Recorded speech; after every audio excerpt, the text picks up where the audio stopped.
Now to a countdown of a different kind to Decision 2016. And while there's been no name calling, no explosive videos or emails, there is one battle going on in Kent County for an often overlooked position. 24 News 8's Martin Dieters is here to tell us about the race for Drain Commissioner and how it may be the most important race you've never heard of. Barton? Well, right, guys, it's the race at the bottom of the ballot and perhaps the least understood elected post.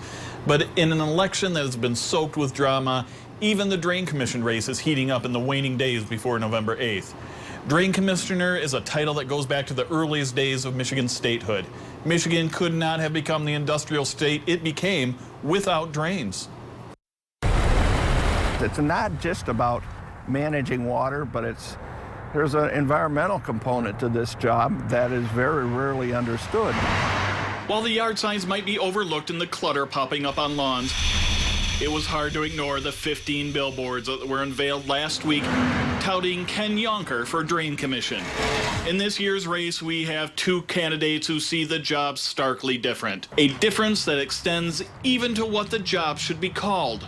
To adapt from a Drain Commission office to a Water Resource Commission office. That's a change opposed by her opponent, saying it implies an expansion of the job beyond what it should be. A drain commissioner has a major say in the speed and location of development. The job pays $93,000 and oversees more than 500 miles of drains, as well as detention and how the water that runs off everything from farms to lawns to mall parking lots is managed. Yonker is a Caledonia resident and former GOP representative.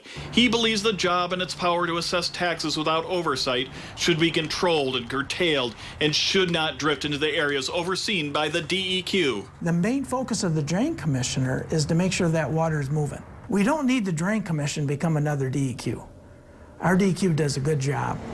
Hood lives near Riverside Park in Grand Rapids and spent a decade with West Michigan Environmental Action Council. She advocates for evolving and expanding the position to maintain water quality and address the challenges presented by climate change. We have more intense and more frequent storms, and we have to deal with that, or we're going to be dealing with the consequences of it. The consequences of it are far more expensive than dealing with it proactively on the front end. Usually, this is a race that in a traditionally Republican-leaning Kent County is decided in the primary, not the general election. But it seems this year is no usual year, and the fact that the candidates are both spending more than $40,000 on this race means there's a feeling this race could be more of a contest than its bottom-of-the-ballot status would infer. Current Drain Commissioner Bill Bile says they both are solid candidates, but says the best choice would be a combination of both their points of view. There's a lot more on this race, and you can find links to the candidates at woodtv.com. In studio control, Barton Dieters, 24 Hour News 8.